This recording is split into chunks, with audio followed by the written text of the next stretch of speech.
Hello बच्चों, चलिए प्रश्न देखते हैं। अंतरजातीय यानी कि इंटर स्पेसिफिक स्पर्धा उन फसलों वाले खेतों में देखी जा सकती है जहां पर पौधे, यहाँ पर चार विकल्प दिए गए हैं।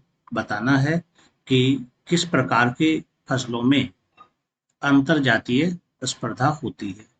तो सबसे पहले हम लोग इससे संबंधित मुख्य अवधारणा को देखते हैं और इसके बाद हम लोग विकल्प को देखते हैं और उत्तर निकालते हैं। जैसे यहाँ पर दिया गया है अंतरजातीय स्पर्धा। अंतर जातीय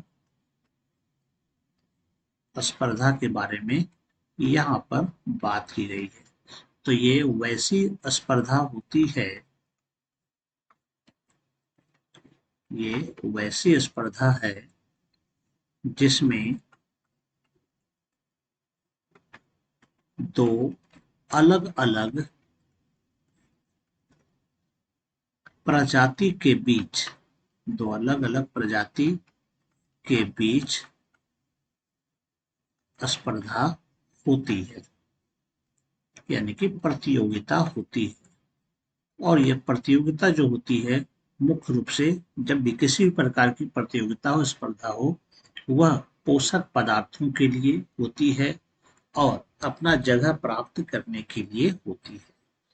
तो इस अंतरजातीय स्पर्धा के अलावे एक और होती है जिसको हम लोग कहते हैं अंतरजातीय स्पर्धा।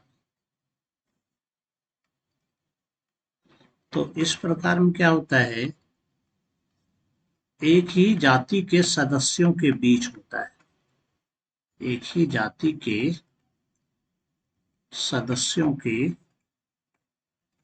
बीच होने वाली यह स्पर्धा है, होने वाली स्पर्धा। तो स्पर्धा जब भी होती है तो मुख्य रूप से इसका आधार होता है, पोषण होता है, आवास होता है और सुरक्षा होता है।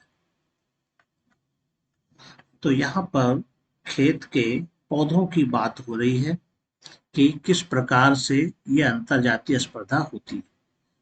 पहला में कहता है सघन रूप में लगे हो। सघन रूप का मतलब होता है कि कई सारे पौधे, कई सारे पौधे इसमें, जो कि कई प्रजाति के भी इसमें हो सकते हैं,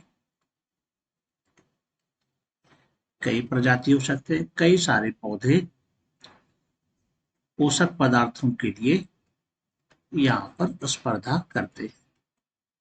तो निश्चित रूप से ये जो कहा जा रहा है अंतरजातीय स्पर्धा, तो ये ए वाला जो विकल्प है सघन रूप में लगे हो, तो अंतरजातीय स्पर्धा हो सकती है, ये हमारा सही उत्तर है।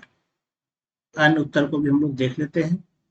दूसरा हम कहता है दूर दूर लगे हो। तो जब दूर दूर लगे हो तो एक दूसरे को कोई प्रभावित नहीं करेगा, किसी के बीच में कोई स्पर्धा नहीं होगी, तो ऐसी स्थिति में स्पर्धा नहीं हो पाएगी, क्योंकि सबको अपना अपने जगह पर पोषक पदार्थ मिल रहा होगा। तो ये हमारा उत्तर नहीं होगा। सी में कहता है क्रमबद्ध ढंग से लगा हुआ। तो क्रमबद्ध ढंग से भी लगा हुआ रहेगा तो यहाँ पर भी स्पर्धा का सवाल नहीं उठता है। तो यहाँ पर भी स्पर्धा, किसी भी प्रकार की स्पर्धा नहीं हुई, इनमें से कोई नहीं है, तो ऐसे ही गलत हो जाता है। यानी यहाँ पर अगर हम विकल्प को देखें तो ए नंबर हमारा सही उत्तर लग रहा है, यानी इस चारों विकल्प में से हमारा ए जो है सही उत्तर हुआ, जिसमें कि कई सारे पौधे जो कि कई प्रजातियों के होते हैं यह स्पर्धा करते हैं, यानी कि यहाँ पर अंतर जातीय स्पर्धा जरूर होगी। तो इसमें ए सही उत्तर होगा। आशा करता हूँ आप समझ गए होंगे। धन्यवाद।